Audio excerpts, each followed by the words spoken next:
Shalom keluarga damai, kita berjumpa kembali di dalam Samas episode 23 Januari 2021. Mari sebelum bersama-sama kita merenungkan firman Tuhan lebih lanjut, kita mempersiapkan hati kita berdoa.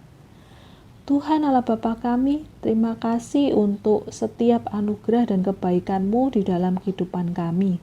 Saat ini Tuhan, kami percaya firman Tuhan juga menjadi suatu anugerah yang boleh menguatkan setiap kami, yang boleh menjadi penuntun dalam kehidupan kami.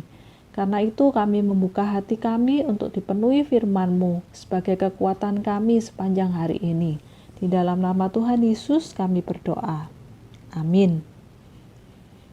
Keluarga damai, pada hari ini bacaan kita diambil dari Lukas 10 ayat yang ke-13 hingga 16. LAI memberikan judul Yesus mengecam beberapa kota.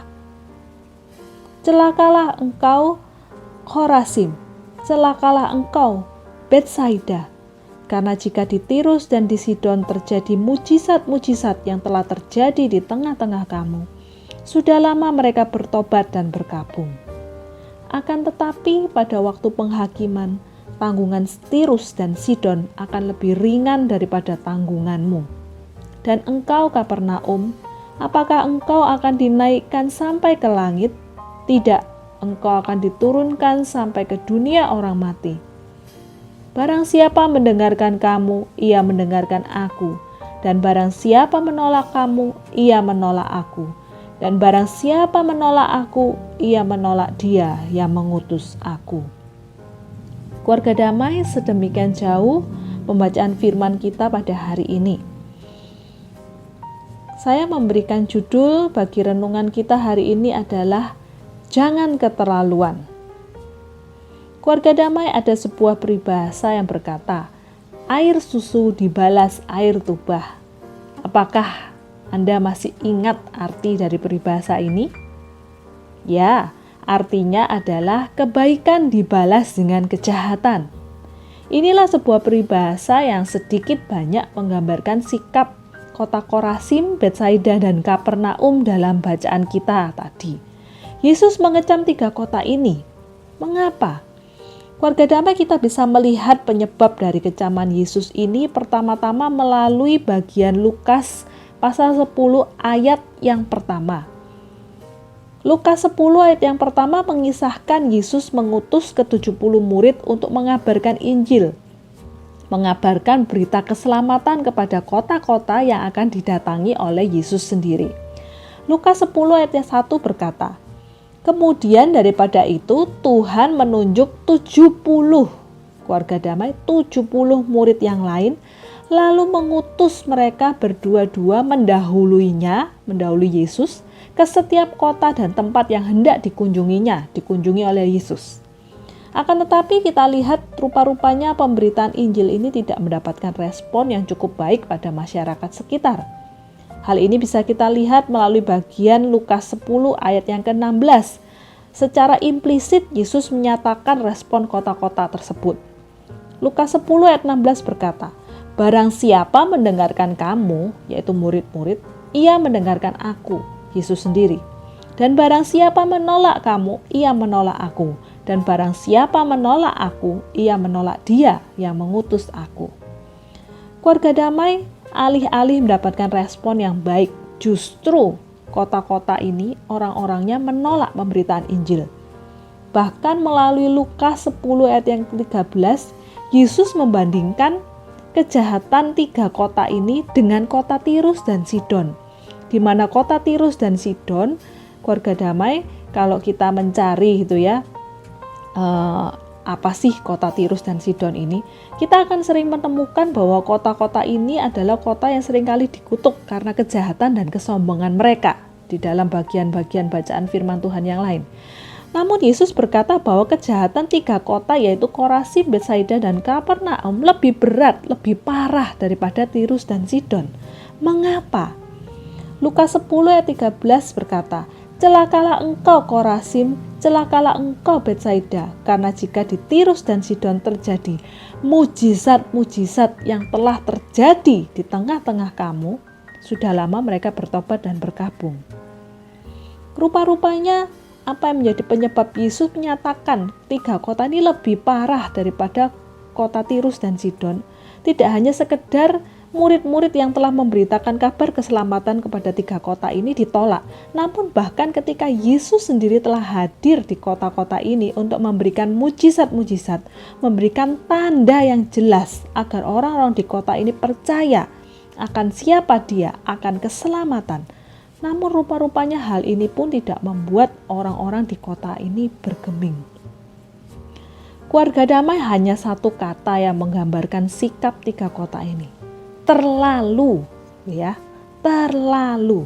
Atau kalau bahasa Jawanya itu kebacut. Itulah arti dari kecaman Yesus bagi 3 kota ini. Bagaimana tidak? Yesus sudah memberikan yang terbaik, mujizat yang seharusnya begitu jelas sebagai sebuah tanda akan keselamatan, agar orang-orang di kota ini bisa percaya. Namun mereka bahkan tidak hanya sekedar menolak tanda itu, bahkan mereka tidak bergeming untuk percaya. Bahkan ketika Yesus sudah memberikan mengutus para pembawa kabar untuk sedemikian getolnya memberitakan kepada mereka, namun orang-orang di kota ini pun tidak membuka hati mereka akan keselamatan. Keluarga damai, melalui bacaan kita hari ini, marilah kita juga merefleksikannya di dalam kehidupan kita saat ini. Kata terlalu atau kebacut tadi, apakah itu juga merupakan sebuah kata yang mungkin akan diucapkan Tuhan kita bagi kita, para pengikutnya? Keluarga damai, sudah berapa banyak anugerah kebaikan Tuhan yang kita terima. Namun mengapa kita masih sering kali memusatkan pikiran kita pada masalah-masalah hidup kita? Keluarga damai, sudah berapa banyak bukti yang Tuhan berikan sebagai tanda yang jelas bahwa Dia mengasihi kita. Namun mengapa seringkali kita masih meragukan kebaikan-Nya? Sudah berapa banyak teguran, peringatan melalui kejadian-kejadian yang kita alami, namun kita masih saja terus-menerus menghidupi keberdosaan kita. Sudah berapa banyak kebenaran-kebenaran yang dibukakan melalui firman-Nya, melalui perkataan-perkataan orang di sekitar kita yang Tuhan utus, namun kita masih seringkali meragukan Yesus sebagai Tuhan dalam hidup kita. Keluarga damai, jangan keterlaluan. Marilah kita hidup dengan lebih peka, lebih rendah hati dalam memahami peringatan-peringatannya.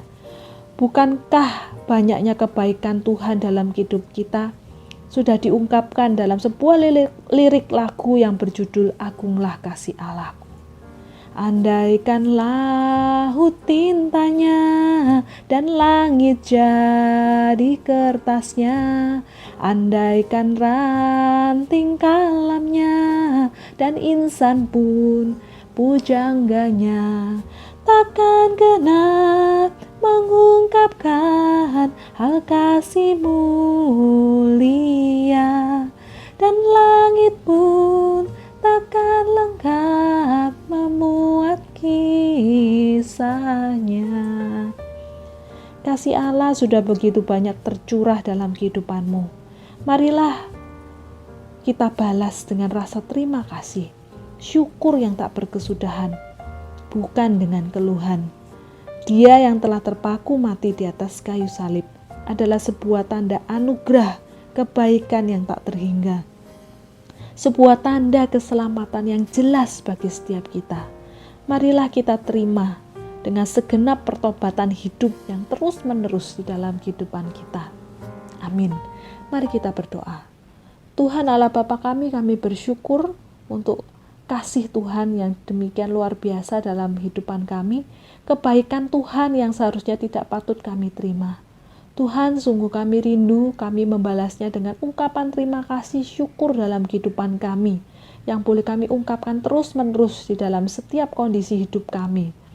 Bahkan Tuhan, kami bersyukur untuk anugerah keselamatan yang Tuhan berikan bagi kami. Biarlah kami juga membalasnya dengan pertobatan hidup yang sungguh-sungguh, yang boleh kami lakukan terus-menerus dalam kehidupan kami sehari-hari. Tuhan, inilah yang menjadi seruan doa kami. Terima kasih untuk kebaikan-Mu. Di dalam nama Tuhan Yesus kami berdoa. Amin.